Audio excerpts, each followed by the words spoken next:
So today we are going to discuss the nearly free electron model. What are its assumptions? So we know that the free electrons can be easily taken out from the atom whenever we give some energy to them. And on the free electron model, what we are going to consider is that the wave function associated with the electrons.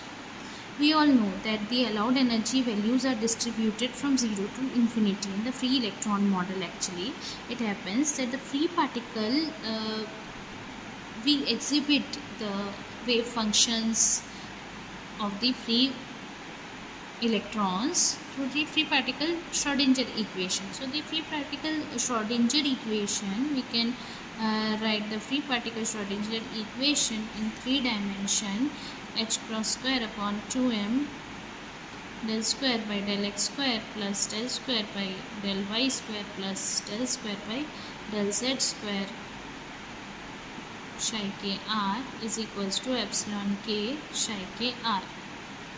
Because we know that there is a wave function associated with this electron, and it is all required to tell us about the properties of the electron.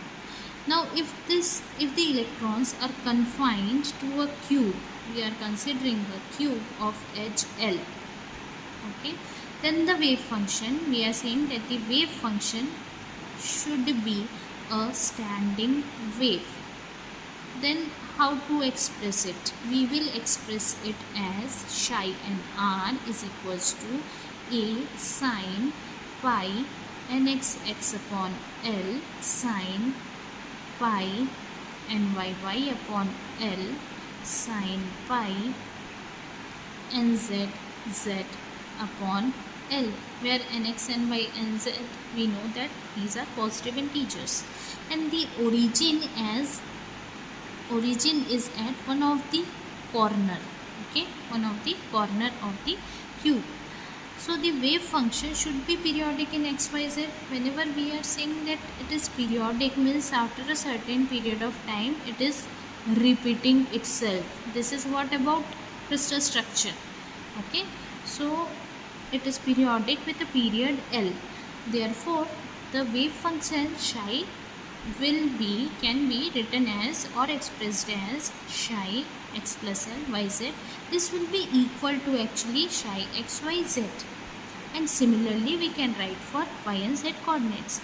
And the wave functions which satisfy the free electron Schrodinger equation and the periodicity condition, means this equation as well as the periodicity condition, is of the form of plane wave, traveling plane wave, and we express it as psi k r is equals to exponential I k r, okay.